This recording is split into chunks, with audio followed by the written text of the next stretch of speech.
télévision nationale. C'est bien l'émission Club Média 7, comme tous les dimanches. Nous prenons donc le rendez-vous pour décrypter, analyser l'actualité sociopolitique de la semaine écoulée. C'est justement à cet exercice que nous allons nous prêter encore une fois ce soir avec nos invités. Adrien Atikbator, directeur de publication du journal Le Potentiel. Bonsoir. Bonsoir Ricardo. Ça fait plaisir de vous avoir sur ce plateau. C'est un plaisir partagé. En face de vous, Jean-Claude Kouagou, directeur de publication du quotidien Le Matinal. C'est bien cela, bonsoir. Bonsoir Ricardo, c'est exactement ça. Voilà, ça fait plaisir également de vous avoir avec vous, justement. Nous allons revenir sur la suspension donc de la motion de grève, notamment avec certains syndicats, notamment la CSA, la CGTB. Et pendant ce temps, la COSI Bénin reste toujours en grève. Nous allons justement analyser cette actualité et puis revenir également sur l'ouverture de la première session ordinaire de l'Assemblée nationale 2018, parler justement de cette question d'actualité notamment qui a été adressée au gouvernement parlant du rachat de la dette intérieure. Nous allons faire le débat autour de cela. Mais avant tout ceci, je voudrais vous inviter, mesdames et messieurs, à suivre la revue de presse. On revient juste après.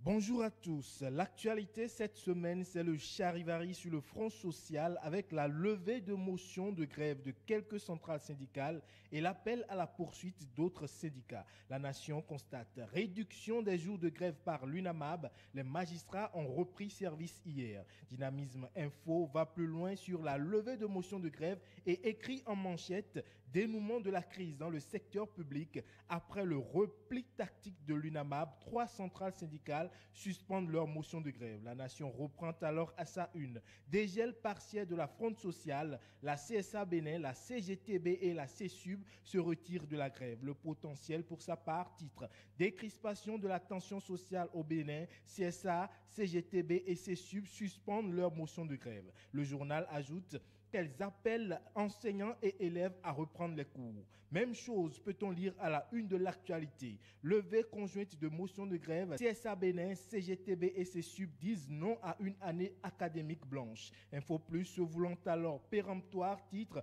reprise des classes, les syndicalistes extrémistes désavoués. Mais la dépêche plutôt réservée annonce Front sociale, 3 syndicats suspendent leur motion de grève et 3 autres la maintiennent. La Nouvelle Tribune, dans la même dynamique, conclut Front social, 3 centrales syndicales font défection, CSTB, COSI Bénin et UNSTB poursuivent la grève. Libération lui voit plus loin et affiche en sa manchette suspension des motions de grève par plusieurs syndicats, le plan machiavélique de l'opposition à l'eau. Le journal ajoute que le peuple découvre de plus en plus les vrais dessous de la crise sociale. Dans cette incompréhension sur le front social, Info au Zénith écrit Front social au Bénin, la discrépance des chefs syndicalistes met à mal l'école béninoise. Constat fait sur le terrain par le journal en ligne Le Leader Info Bénin. Dans sa publication, on peut lire malgré la levée du mot d'ordre de grève par certains syndicats, les écoles toujours vides. Le journal en ligne a fait le tour de quelques collèges de la ville de Cotonou et constate que les cours n'ont toujours pas repris. Assemblée nationale, la première session ordinaire 2018 s'ouvre ce jour, écrit en manchette La Nation, qui précise que les députés renouent dès ce lundi 9 mars avec l'hémicycle à l'occasion de la première session ordinaire de l'année 2018 avec d'importants défis à relever. Le journal revient sur cette actualité. Première session ordinaire 2018 de l'Assemblée nationale, les réformes électorales comme priorité. Le quotidien de service public révèle qu'une 50aine de dossiers sont à examiner durant cette session, dont les réformes électorales en vue des législatives pacifiques en 2019. Le Béninois Libéré écrit ouverture de la première session ordinaire de l'année 2018, gros succès, la griffe du maître. Le journal précise que 77 députés étaient présents et 3 présidents d'assemblée étrangers étaient à la cérémonie. Ceci fait dire à Le Matinal, ancrage de la démocratie béninoise, des présidents de parlement félicitent Patrice Talon. L'autre vision conclut alors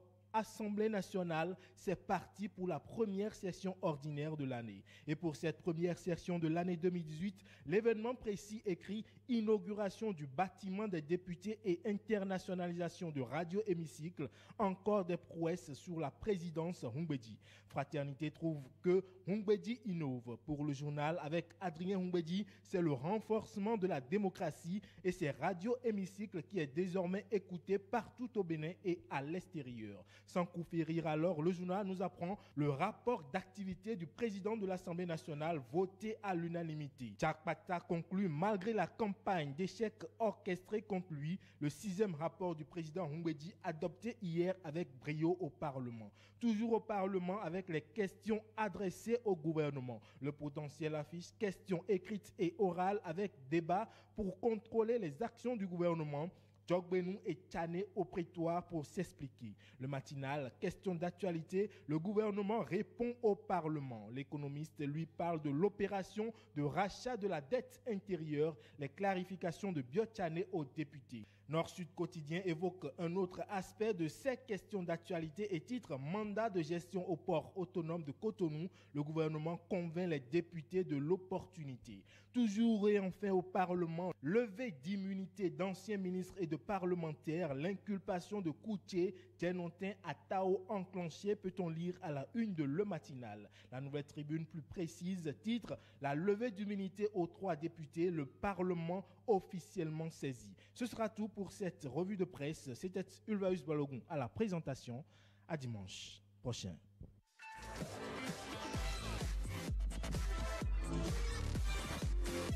Retour en plateau, 7 jours au Bénin. Merci à vous, Ulvaeus Balogun, pour cette revue de presse. Une revue de presse, d'ailleurs, Adrien Atikpator, dans laquelle on abordait notamment plusieurs sujets quant à cette suspension de la motion de grève par certains syndicats, notamment la CSA Bénin, la CGTB, qui demande à ce que les enseignants reprennent le chemin des écoles, mais de l'autre côté, au niveau de la COSI Bénin notamment, on demande de poursuivre la grève. Qu'est-ce qui se passe réellement au niveau de nos syndicats?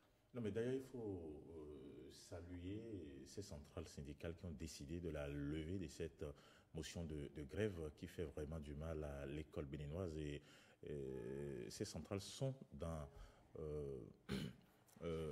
l'approche de sauver l'année, parce qu'une grève n'arrange personne, notamment les parents d'élèves, surtout même ceux qui sont en classe, ceux qui ont des enfants en classe désormais. Et ce que les gens ont peut-être oublié, cette grève est partie d'où juste après le vote au Parlement pour interdire la grève aux agents de santé et ensuite aux magistrats. Mais je pense que cette question a été vidée parce que la Cour constitutionnelle a déclaré cette loi non conforme à la Constitution. Donc, les centrales déjà ont obtenu quelque chose. Ils ont obtenu quelque chose qui n'est pas immatériel, mais c'est déjà un gain qui a été obtenu parce que la cause que ces centrales réclamaient a été déjà obtenue. Mais ces centrales ont profité à l'époque pour réclamer d'autres choses.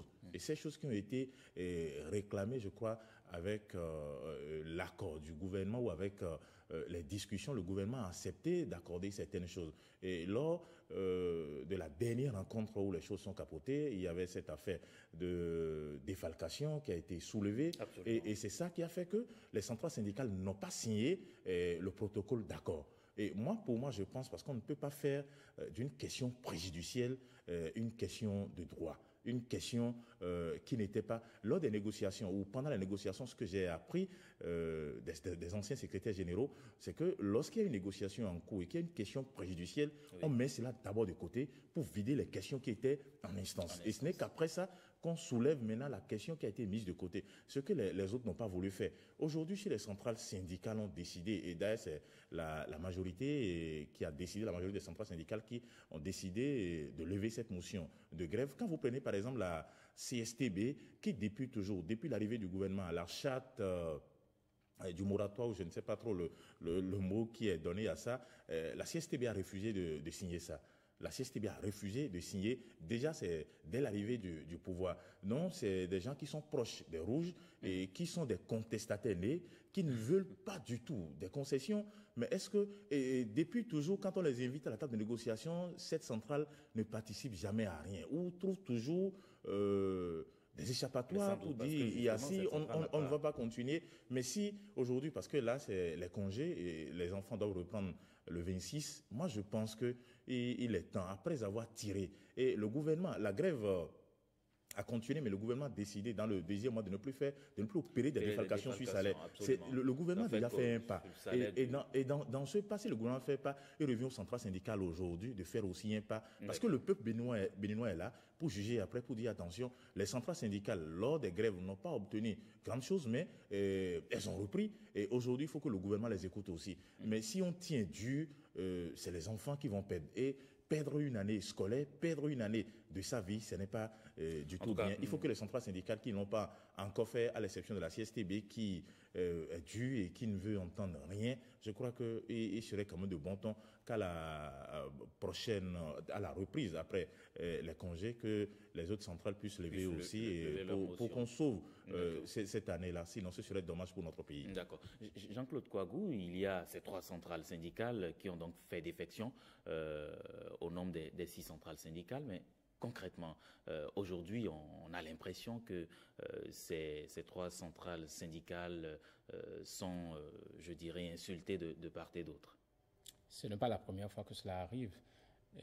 Après le développement de mon cher ami Atik Pato, je voudrais entrer un peu dans l'histoire pour dire que ces genres de situations sont périodiques. Ah bon? Là, oui, déjà sous le régime du président Yahi, il me semble, si ma mémoire ne me joue pas un sale tour, au cours de l'année 2008, oui. Il y a eu ce genre de mouvement. Et puis, quand on a interrogé même les responsables, les leaders syndicaux, il y a quelqu'un, il me semble que ce devrait être Gaston Azoa ou comment il s'appelle, Pascal Tordino, qui disait qu'il s'agit d'une grève politique désormais. Alors, à la suite du développement... Vous avez l'impression que cette grève également est politique? Si vous avez bien suivi le développement de Adrien, oui. C'est parti d'où? À partir d'une revendication où on dit que le Parlement a voté une loi anti-liberté, comment dit-on, une loi qui va à l'encontre des libertés fondamentales. C'est parti de là. Mais après, on a enchaîné avec les revendications corporatistes. Et aujourd'hui, le gouvernement a essayé de faire des concessions. Et il revient aussi aux leaders syndicaux de faire leurs concessions pour qu'on puisse sauver l'année scolaire. Mais on est là et puis on ne bouge pas.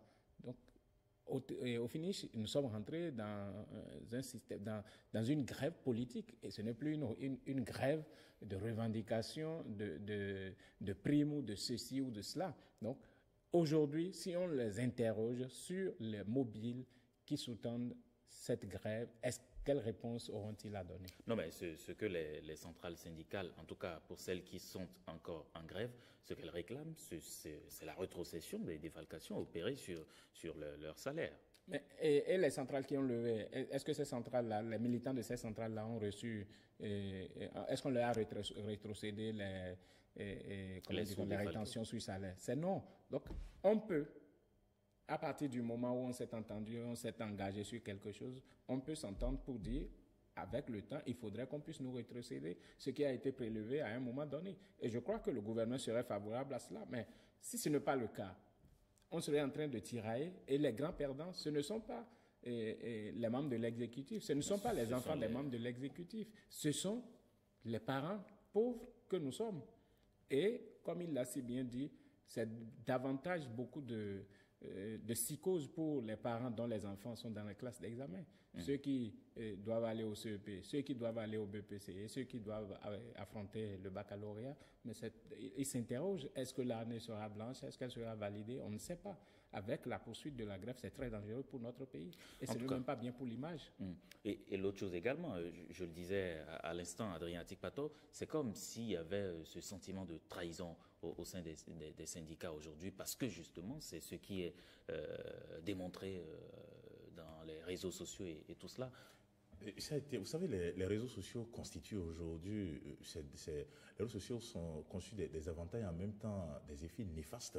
Les gens écrivent de n'importe quoi pour ternir l'image de ci ou de ça. Moi, je ne pense pas que ça soit une défection. Ceux qui sont en train de critiquer les centrales, qui ont décidé de la lever, comme l'a dit tout à l'heure Jean-Claude Kouago, c'est des gens, je l'ai dit, qui sont proches des rouges.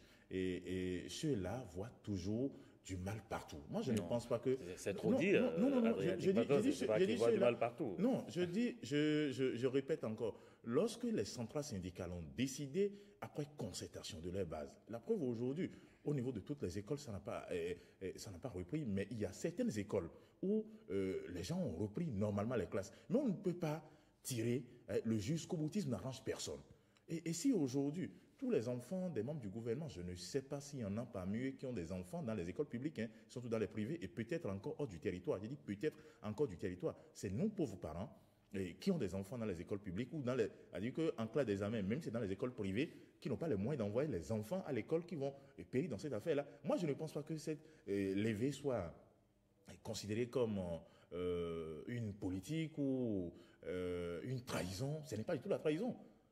Les centrales sont vraiment autonomes.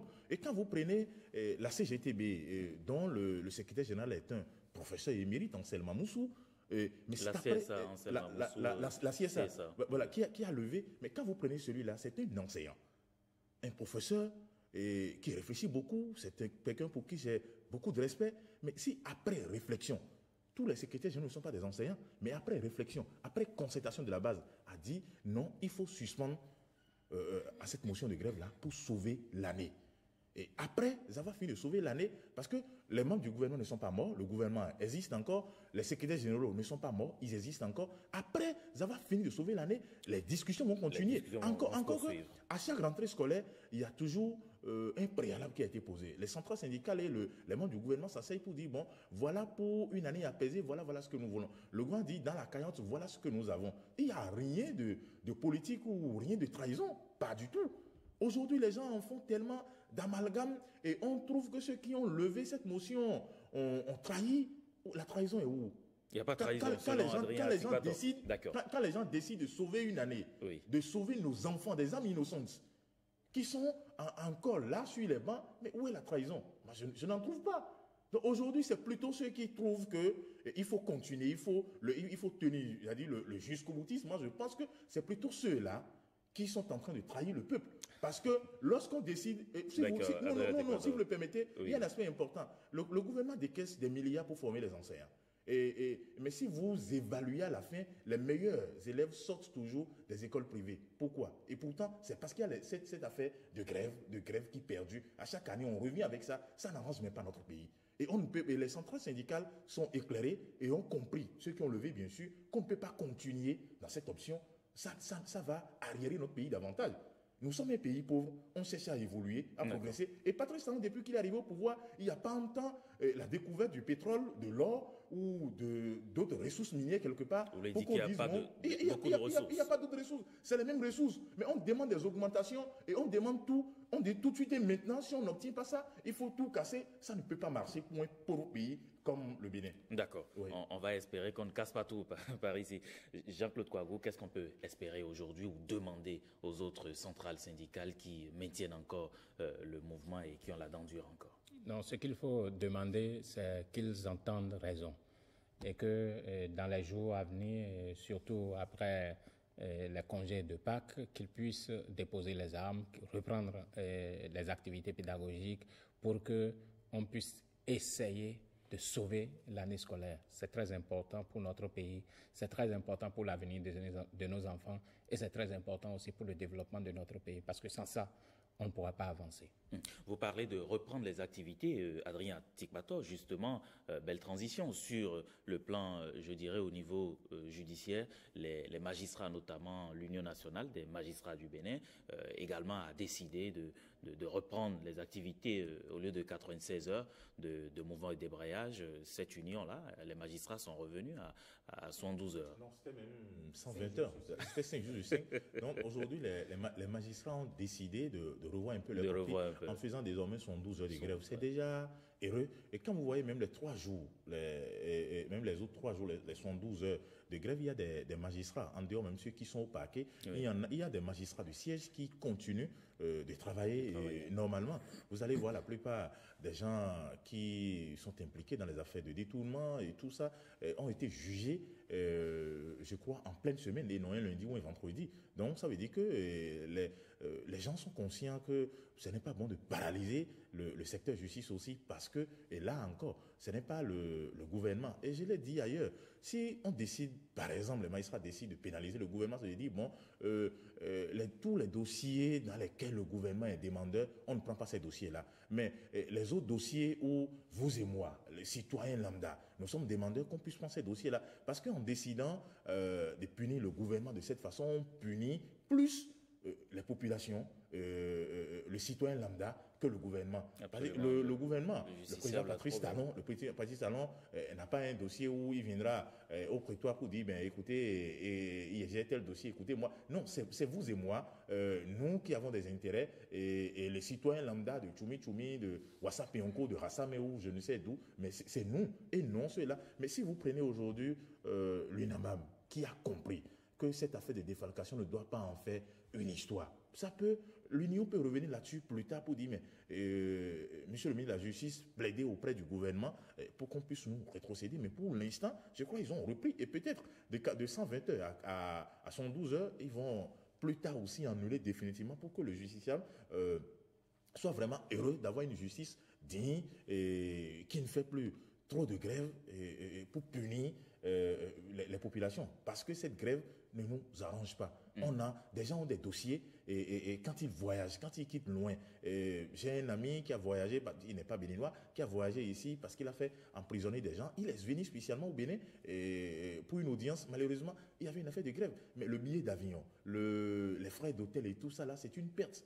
Non, les magistrats sont à saluer et moi je pense que au lieu de 48 heures de travail par semaine, et qu'ils fassent l'effort d'aller aussi aux 5 jours sur 5 comme les autres secteurs. Justement, c'est ce que j'allais dire, Jean-Claude Kouagou, 5 jours de grève auparavant, ils sont revenus maintenant à 3 jours et donc vont travailler pendant 2 jours. Est-ce que c'est suffisant? La prison, nos prisons sont pleines, il y a beaucoup de dossiers en instance. Est-ce qu'il ne faut vraiment pas revoir les choses pour reprendre le service? Oui, il faut partir du fait que c'était d'abord 5 jours sur 5 et que à partir depuis 2 semaines, je crois, ils ont décidé de ramener la grève à 72 heures. C'est déjà un pas et c'est à saluer. Oui. Maintenant, il faut demander davantage. En tant que justiciable, il faut leur demander davantage de lever totalement pour que les justiciables que nous sommes, nous puissions bénéficier des services qu'on doit nous rendre. Et à partir de ce moment, si c'est bien compris comme ça, là, ils peuvent continuer les négociations avec le gouvernement pour tous les dossiers qui ont rapport avec la corporation des magistrats. Je crois que dans un pays qui se respecte, lorsque les gens veulent même faire grève, ce n'est pas tel que nous le faisons. C'est parfois, c'est parfois 2 heures de grève sur place. Peut-être on dira que chez nous, ça n'impactera pas. Et l'exécutif ne comprendra pas le sens, ça n'impactera pas, et puis on a le sentiment que rien n'a été fait. Mais ailleurs, c'est peut-être 2 heures de mouvement de grève. Juste, on est là au poste, mais on ne travaille pas. Mais après 2 heures de temps, on commence par travailler. Et si vous prenez le secteur des douaniers, en 2 heures de temps, c'est beaucoup de pertes déjà pour le pays. Absolument. À supposer que les douaniers fassent 1 semaine de grève, vous voyez combien de milliards on perd. Ça va être compliqué pour l'économie nationale. De 5 jours sur 5, ils doivent tout le temps renouveler. Vous voyez comment on perd. Et voilà pourquoi, dans un pays sérieux que nous voulons, celui du Bénin, il aurait fallu que chaque acteur puisse jouer sa partition. Le secteur de la justice doit jouer sa partition en faisant l'effort de rendre les services qu'il faut aux justiciables. C'est tout ce qu'on peut espérer. En tout cas, ce qu'on a également apprécié ou qu'on peut espérer au Parlement, c'est que les activités au niveau donc de l'hémicycle puissent reprendre, puisque les députés ont repris depuis lundi dernier le chemin de l'hémicycle à travers l'ouverture de la première session ordinaire présidée par le président même, Maître Adrien Mbedi. Et puis le lendemain, le mardi, il y a eu le 6e rapport d'activité du président Adrien Mbedi qui a été voté par les députés, un rapport bien apprécié de tous. Oui, et c'est à saluer aussi parce qu'au moins à l'Assemblée nationale, il n'y a pas de grève, même si les 83 députés... Non, il n'y aura pas de grève. Même si les 83 députés ne sont pas réguliers à l'hémicycle pour une raison ou une autre, et il n'y a pas de grève là-bas. Et je crois que ce que le président Mbedi a fait, c'est l'ordre normal des choses, de l'évolution du fonctionnement même de l'institution qu'il dirige. Et là aussi, comme l'a dit quelqu'un, si les députés ont réussi à approuver à l'unanimité son rapport, ça veut dire que le rapport était vraiment de qualité. Bonne facture. Maintenant, le reste est que cette session qui s'ouvre, il y a beaucoup de dossiers, absolument, de patates chaudes, et il y a cette affaire de levée d'immunité parlementaire de 3 députés en exercice, dont un aussi qui a été poursuivi dans un autre dossier en tant qu'ancien ministre, je parle de Tianotin. Ce ne serait pas un exercice facile parce que le gouvernement aujourd'hui, une majorité là-bas, au même moment aussi, il y a cette union au niveau de l'Assemblée nationale. Et attendons de voir ce que ça va donner. Et, je veux bien sûr l'évolution de ce feuilleton pour voir si les députés vont mettre de côté cette solidarité parlementaire pour lever l'immunité de leurs collègues. Et puis bon, si ça se faisait, ça va être à l'avantage de notre démocratie aussi. Jean-Claude Kouagou, vous y croyez, la levée d'immunité parlementaire de certains députés? La solidarité parlementaire va-t-elle primer ou ils voudront justement satisfaire l'exécutif?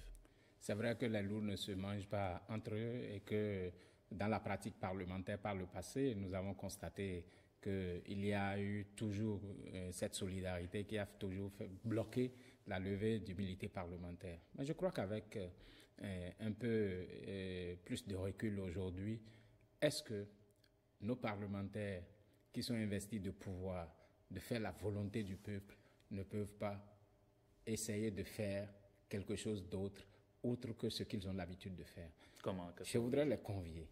Je voudrais les convier à vraiment respecter les dispositions de la Constitution qui demandent à un moment donné, quand l'honneur d'une personnalité comme celle d'un député est atteint, qu'il puisse lui permettre, n'est-ce pas, d'aller devant la justice et de défendre son honneur. C'est encore très intéressant. Ça fait sourire, Adrien. Dans la semaine, quand dans la semaine, je crois, écoulée, ou bien en tout cas dans la période du 6, c'était le vendredi 6 avril dernier, l'ancien ministre Komi Kounché est allé voir le juge d'instruction pour le dossier qui concerne... Vous l'avez vu? Non, j'ai eu des services qui m'ont confirmé. Pour le dossier qui le concerne dans l'affaire FNM, Fonds national de microfinance. Donc, si il ne se reproche rien, ou bien il a un honneur à défendre, mais qu'il se rende devant la justice. Moi, je ne vois pas pourquoi il faut tout le temps essayer déjà, dès le départ, bloquer le processus pour que cela n'aboutisse pas. De sorte qu'au finish, notre haute cour de justice n'a jamais de clients. Et ça devient finalement, il faut lui trouver des clients. Oui, ça devient une institution budgétivore. Ou alors de deux choses l'une. Soit on continue de garder la haute cour de justice pour dire que des personnalités ne doivent pas être jugées au niveau des cours et tribunaux ordinaires et qu'on leur donne une certaine considération d'aller vers la haute cour de justice. Soit on décide alors de supprimer la haute cour de justice et puis systématiquement, que ce soit dans l'exercice de leurs fonctions ou pour des questions de droit commun, que des personnalités qui ont commis des actes répréhensibles, en tout cas présumés coupables d'une certaine affaire, que ces personnalités puissent répondre devant les cours et tribunaux ordinaires. Mais en tout cas, Adrien Atikpato, il reste sceptique par rapport à l'issue de cela. Pour compléter un peu Jean-Claude Kouago, oui. Moi je pense que si quelqu'un, une personnalité veut vraiment que son honneur soit lavé, que cette personnalité puisse se mettre à la disposition de la justice. Parce que ce qui est grave dans cette affaire, si ce n'est pas fait tout de suite maintenant, ça les suit à vie, jusqu'à leur mort, et même leur progéniture. Les gens diront, mais leur papa a fait ci, ici, il y a telle année, surtout avec à l'aide des réseaux sociaux maintenant, mais il n'a pas été justifié, ou ils n'ont pas été justifiés. Ce serait très grave. À la suite de Jean-Claude Kouago, c'est de dire, ces personnalités qui sont aujourd'hui accusées, la première des choses, c'est de sensibiliser même leurs collègues députés, a dit, bon, pour une fois, je souhaiterais être écouté pour vider cette affaire. Si je suis condamné, qu'on sache que je suis condamné, mais je sais que je suis, consciemment, je sais que je n'ai rien à me reprocher, et la justice étant libre et juste, je préfère aller là-bas, qu'on m'écoute et qu'on me juge. Mais si une personnalité est jugée et que la justice dit, mais la personnalité n'est pas coupable, je crois que c'est d'abord l'honneur pour sa famille, la petite famille, et ensuite sa grande famille. Et même politique aussi. Donc aujourd'hui, c'est tellement simple. Il faut que ces personnalités, les députés, puissent se mettre à la disposition de la justice, sensibiliser leurs collègues pour dire, je sais qu'au nom de la société parlementaire, vous n'allez pas me lâcher, mais je souhaite, puisque moi-même je vais voter pour qu'on puisse m'écouter. Ce serait très bien. Et ça va être, après, notre démocratie est tellement enviée ailleurs que les gens disent, mais écoutez, au Bénin, et les députés, lorsqu'ils ne se reprochent rien, voilà la posture qu'ils adoptent. Donc, il faut que ces députés puissent faire ça. Maintenant, par rapport au cas Koutié, c'est encore un autre dossier. Je n'ai pas souhaité en parler parce qu'il paraît qu'il était là-bas déjà à 6h30 minutes déjà au tribunal. Mais c'est clair que c'est à 8h que les magistrats vont au boulot. Mais qu'est-ce qui s'est passé pour que déjà à 6h30 le magistrat soit là et que le greffier aussi soit là? C'est encore notre problème. Moi, je n'étais pas là. De toute façon, on n'a pas les informations là-dessus, donc on ne va pas s'attarder sur ce sujet-là. J'ai appris. En tout cas, on n'a pas les infos, on ne va pas s'attarder sur ça, mais Jean-Claude Kouago, tout ce qu'on peut justement espérer au Parlement, c'est que les députés puissent justement donner une suite à cette demande de levée d'immunité parlementaire. Mais dans le rapport du président Adrien Mbedi, il y a eu cette innovation, notamment par rapport à Radio Hémicycle, qui est suivi un peu partout maintenant dans tout le Bénin, même à l'extérieur. Et puis il y a eu l'inauguration également de ce bâtiment-là, du bloc administratif. Les députés ont désormais des bureaux à l'Assemblée nationale, ce qui n'était pas le cas avant. Oui, vous parlez d'innovation, il n'y a rien à dire. À partir du moment où on a innové, c'est tout simplement à saluer. Et c'est intéressant que cela soit ainsi pour le confort des députés pour lesquels nous payons. Donc c'est avec l'argent du contribuable là qu'ils se mettent dans cette posture. Et c'est pourquoi, à partir du moment où il y a des charges qui pèsent sur leur personnalité, qu'on leur demande d'aller s'expliquer devant la justice, il faudrait aussi que cela se fasse. Quant à la radio Hémicycle, c'est une radio, disons, institutionnelle, qui relaie les échos du Parlement. Et c'est intéressant aussi que les parents qui sont hors du champ de Porto Novo et environ puissent aussi écouter. Celui qui est à Djanglamé, qu'il puisse écouter. Celui qui est à Dassa, celui qui est, comme on aime bien citer chez moi, Tchoumi Tchoumi, qu'il puisse écouter. Celui qui est à Tangueta, Materi, etc. Que toutes ces populations puissent écouter ce qui se dit en direct, en tout cas de façon en temps réel, tout ce qui se dit et se vit à l'Assemblée nationale. C'est intéressant et c'est à saluer aussi. C'est à saluer. On va marquer une courte pause, si vous le permettez bien, et puis on revient juste après.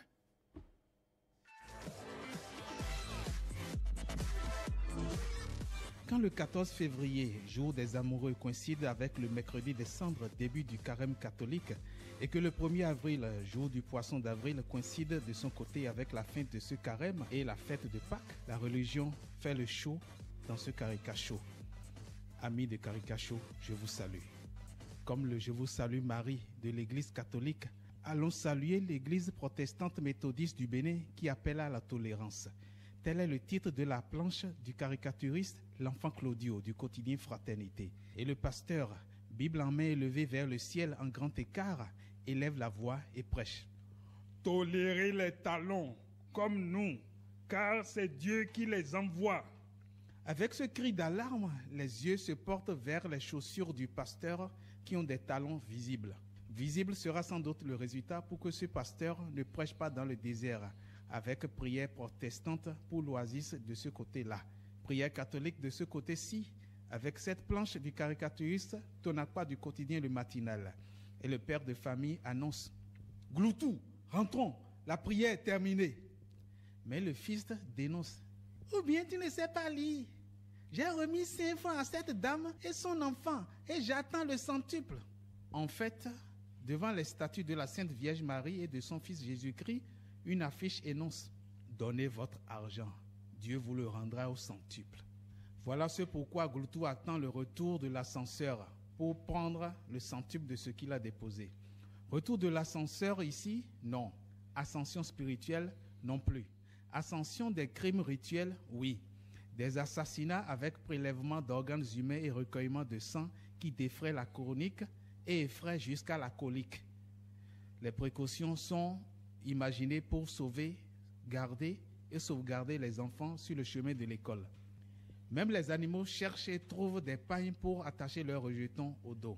À bas le champagne bu par le sang humain. Vive la campagne contre les compagnes et compagnons gay man et gay woman. Voilà, Caricacho signé Patrick Djossou, Adrien Atikpato, cette, je dirais, guerre contre les gaïmans, des hommes sans foi ni loi qui n'hésitent justement pas à égorger pour se faire de l'argent. Il faut vraiment décourager, c'est pour ça l'opération Rambo doit être encouragée. Il faut qu'on décourage ces jeunes qui sont à la recherche du gain facile. Il ne sert à rien de sacrifier. La vie humaine est tellement sacrée qu'on ne peut pas tuer quelqu'un parce qu'on a besoin d'argent alors que l'argent est éphémère. J'ai l'habitude de dire aux gens, nous ne sommes pas venus dans ce monde pour faire une course de matériel, une course d'argent.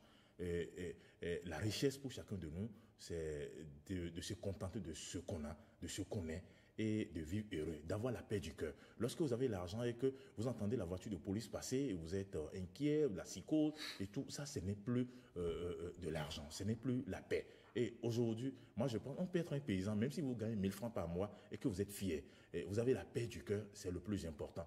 Il ne sert à rien de chercher à avoir de l'argent coûte et coûte et sacrifier des vies humaines aux fétiches parce qu'on cherche à être ci ou ça, c'est immoral et c'est à bannir. C'est pour ça la justice, je l'ai dit aussi ailleurs, il faut qu'on soit dur. C'est-à-dire que la sanction au niveau de la justice, il faut qu'on envoie ceux-là au niveau de la cour d'assises, les condamner de la plus, c'est-à-dire que la plus forte peine soit prononcée contre ceux-là.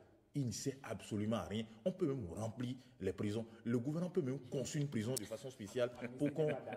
Non, mais justement, si je suis d'accord par rapport à l'amnistie. Mais si vous prenez le directeur de l'amnistie aujourd'hui, il n'acceptera pas que son enfant soit sacrifié. Il n'acceptera pas que lui-même soit tué pour satisfaire un fétiche, pour gagner de l'argent. En réalité, ceux qui parlent, ceux qui disent non, ce n'est pas bon de faire ci, c'est parce que pour la plupart du cas, aucun d'eux n'a jamais été victime de ces actes de barbarie. Si quelqu'un, directeur de quoi ou je ne sais, ou président de quoi ou je ne sais, on tue son enfant, ou sa femme, ou c'est lui-même qui est tué, ou c'est son papa ou sa maman, un parent proche à lui, il saura, il dira non, attention, il vaut mieux revoir les sanctions. En tout cas, ce n'est pas du tout à encourager les gaïmans, il faut les traquer. Je dis au besoin, il faut construire une prison pour finir avec ce phénomène-là. En tout cas, honnêtement, parce qu'ils faisaient leurs activités illégales qui est immorales, personne ne disait rien, mais aller jusqu'à tuer des gens. Et Jean-Claude, vous êtes d'accord avec moi que c'est mauvais. Si des crimes. Non. Honnêtement, il faut finir avec ça. Et le gouvernement a bien fait de prendre les taureaux par les cornes pour dire attention, ça là, halte, il faut mettre fin à ça. Des crimes crapuleux. Jean-Claude Kouagbou et le ministre de l'Intérieur, de la Sécurité publique, Sakala Fiel, a dit ils vont nettoyer, tout simplement. Oui, et il était ensemble avec son collègue de la justice. Non, je crois que il faut être ferme là-dessus. Nous convenons qu'on est tombé totalement dans l'immoralité et qu'il faut essayer de redresser la barre tout simplement parce que la cupidité a totalement pris le pas sur la vertu, de sorte que les jeunes font la course effrénée, comment dit-on, au gain facile.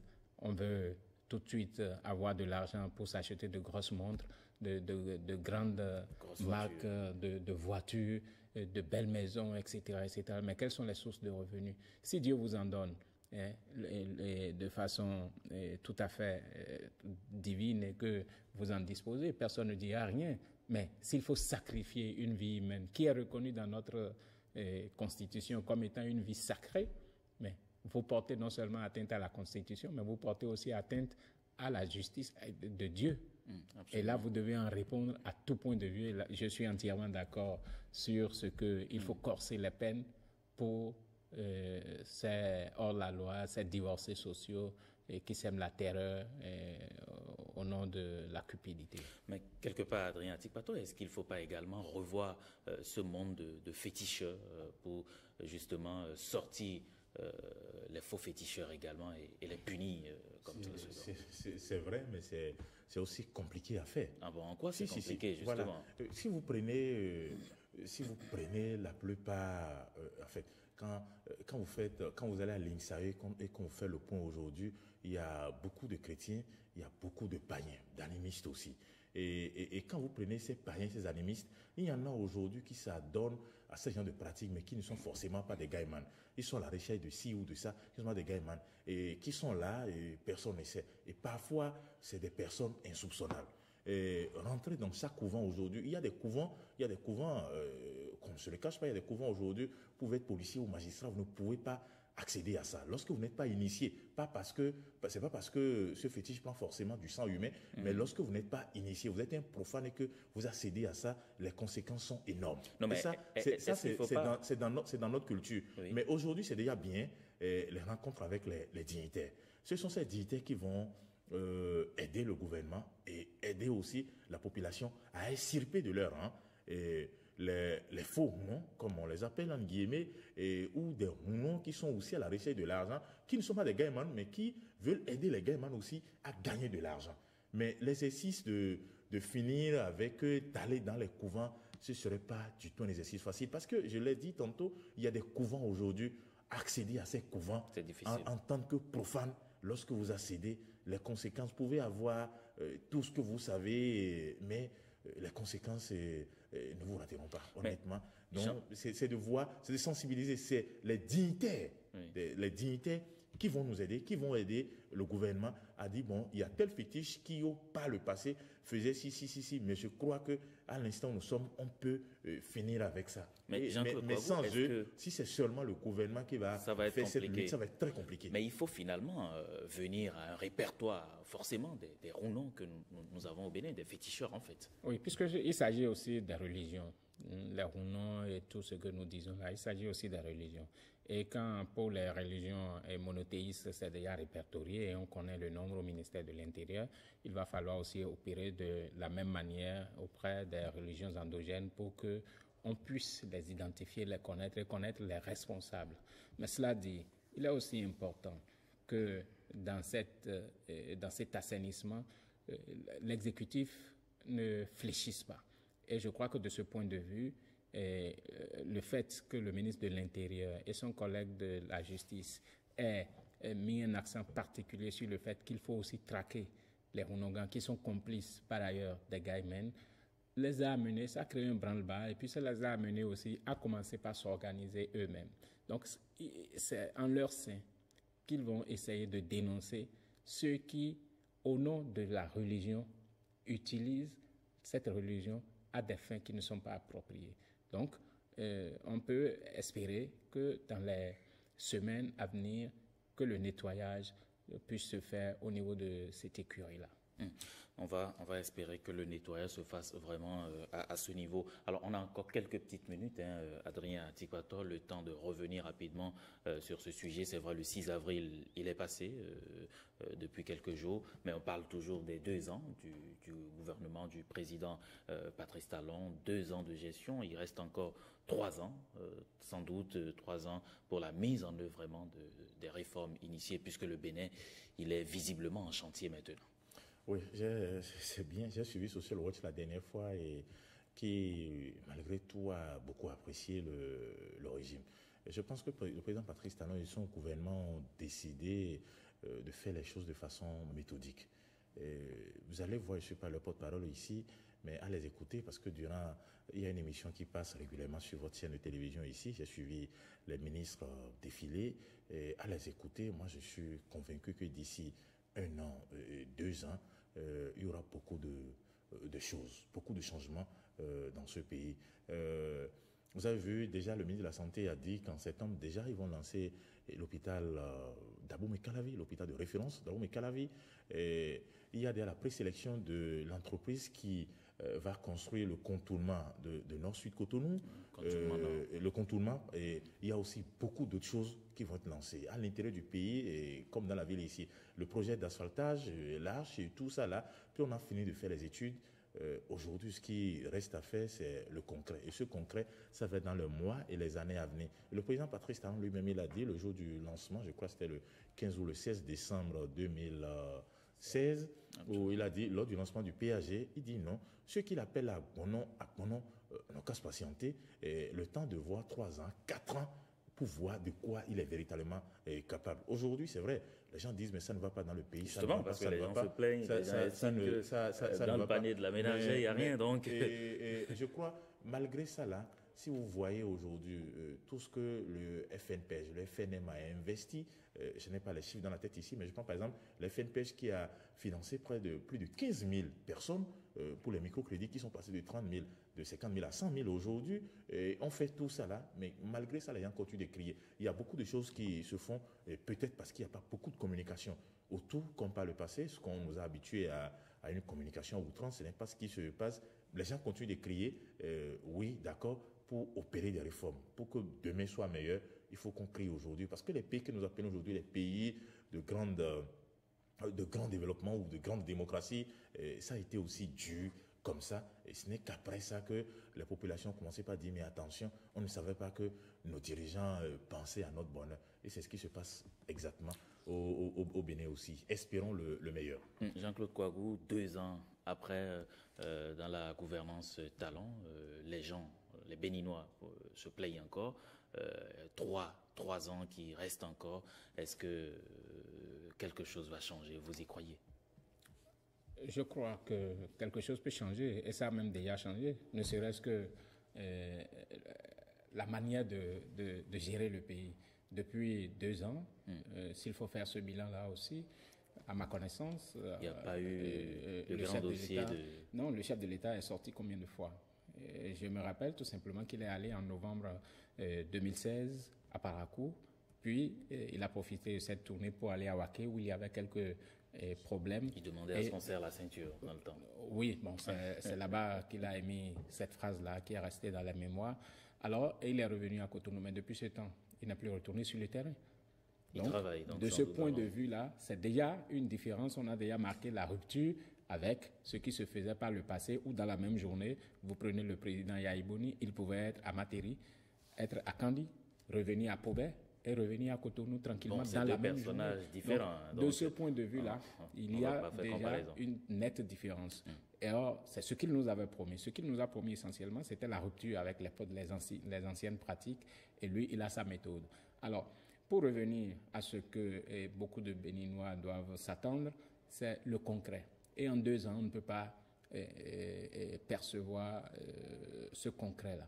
Il faut un peu de temps, tout simplement parce que les projets de développement ne se réalisent pas à la va-vite. Il faut d'abord un temps pour l'étude de faisabilité. Ça peut prendre banalement 1 année ou 1 année et demie, et nous en sommes là.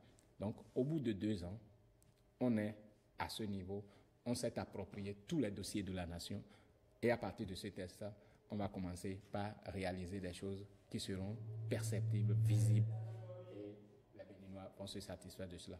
Moi, je suis allé à Parakou la dernière fois, j'ai constaté que Parakou a été sérieusement transformé avec... Oui, ne serait-ce que du point de vue infrastructurel concernant le réseau routier de la ville de Parakou.